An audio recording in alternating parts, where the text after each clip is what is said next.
Okay, here with Welling manager Jamie Day after a not very eventful 4-3 win. Jamie, at the end of the day, it's all about the result, but the performance. I felt, first 20 minutes we was on the front foot, went one up, and had 3 or 4 good opportunities, and then we do go one up, and we don't take the chances after, and then we get caught out with a good strike, in fairness to the lads, and then to concede another goal a minute later is not acceptable on our part. And then I felt Truro were on top, for the rest of the half, and obviously 3-1 up. We're disappointed, and Faz had a good chance towards the end of the half, and you felt if that went in, then we'd give ourselves a better chance of maybe getting back into the game second half. But we know, that we can play a lot better, and maybe credit to Truro as well. I thought their front two were lively. I thought they were a handful, and they had a good go, Truro, right good go, and probably deserved to be 3-1 up. We need to have a few words at half time, and obviously the boys come out and responded. Yeah, as you say, we started really well, and Faz has got a lovely goal. What do you put though the 3 goals in 10 minutes down to? What was it, a lack of concentration? Or? Yeah, I think maybe. Where we've probably been dictating the game for the early stages and had a good number of chances. I think you get a little bit lazy, a little bit sloppy, and our play become a little bit sloppy. And they took their chances at the right time, and we didn't defend well enough after conceding. And whole round, I thought they sort of got on top and dictated the play, and obviously wasn't good enough and a bit sloppy on our part. And we had to change something to get back in the game. You changed the tactics today, or at least you changed the side, should I say. You put Fraser in at right back, and obviously put Guthrie on the bench. What were the reasons behind that? Well, the back 5 or 4 have been playing exceptionally well, and maybe on my part that needs to be looked at. We tried to keep everyone that had done well in the squad or in the team, which is why we changed it around a little bit. We wanted to push Fraser a bit further up the pitch as well, and go 4-4-2. Obviously Curtis, I thought done well the other days, just chopping and changing.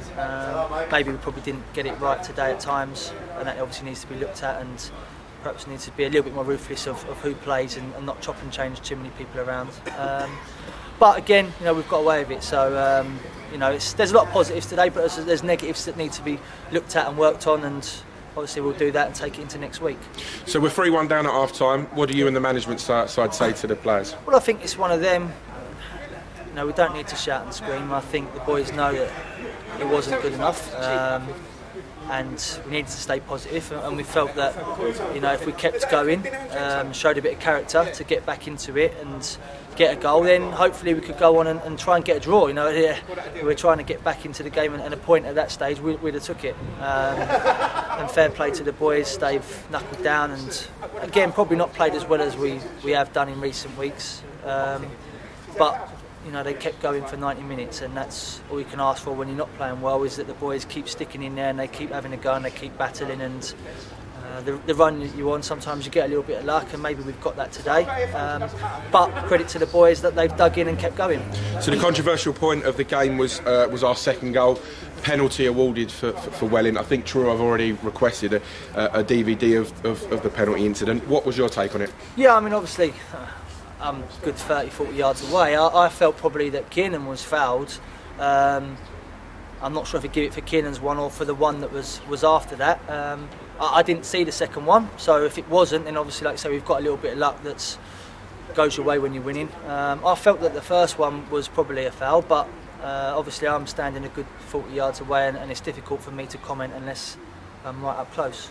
So obviously they're down to 10 men, all momentum's with us now, and Ross Lafayette, he gets the equaliser, and it was good for Ross because, as we've said in previous interviews, he's been trying hard but not getting the goals. Yeah, the last couple of weeks he's worked his socks off and not got the reward from it, and today, he had 3 good chances in the first half, and normally you'd probably expect him to get one of them, but again, his work rate's been there, and good finish. I thought he took too many touches at the time, but then beautiful finish to bend it in the bottom corner, and like I said, if these boys keep working hard and they keep putting the effort, they get their rewards.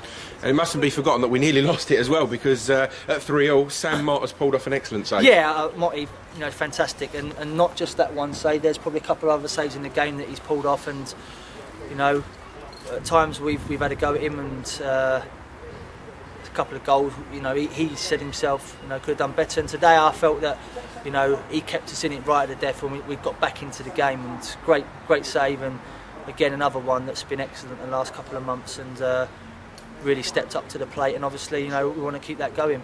We spoke about it before, but we've always said character of the side, it can sometimes get us points. Do you think that's got us the 3 points today? You know, team spirit and a bit of character to get back into it, and believing in that they are good players and that we could get ourselves back into the game. You know, and well done to them. It's easy for us to be negative when we're 3-1 down and start shouting and screaming from the side and getting on the players' cases. I think today they've shown that, you know, just a quiet word at half time is sometimes needed, and a bit of belief and good second half performance, as in, you know, like you say, character and work rate, and they've got the win at the end, and obviously we're pleased.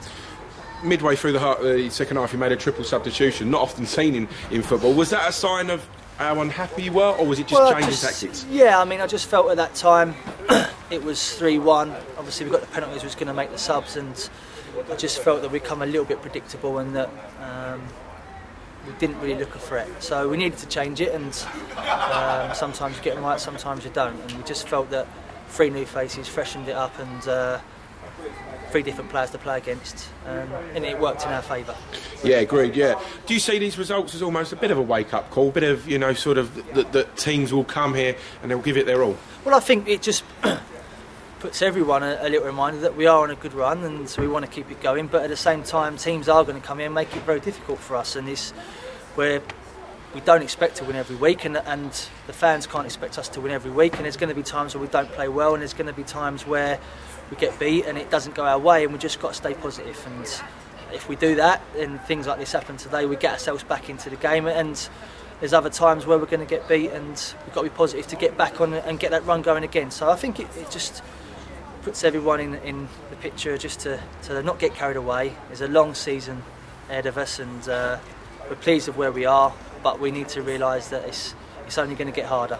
On the flip side, though, you can look back on these results and think that's where we won it. Well, hopefully, yeah. You look back, you know, at the end of the season, you go that 3 points there and the 3 points at Staines at home when we scored near the end. Hopefully, there are little turning points that help us get, you know, them extra points needed to try and get up. So, yeah, and there'll be other games where we'll probably dominate and don't win, but it's nice to get the 3 points today from the position we was in.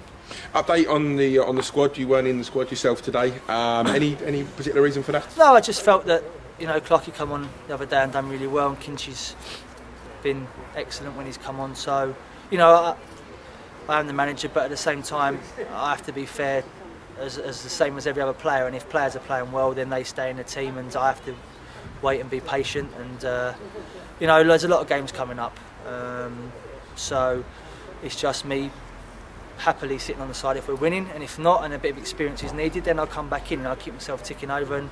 And we've got a good squad, and that's going to be tested. Next week we face arguably our biggest challenge of the season, Conference Premier leaders Grimsby Town come to town. Boots on the other foot for us, really, because like Truro come here, underdogs. Yeah, we've got nothing to lose. I mean, they're flying high in the league above, massive club. We just need to make sure we give a good account of ourselves, and that we play to the best of our abilities and see what happens. Thanks for your time, Jamie. Cheers. Thanks, mate.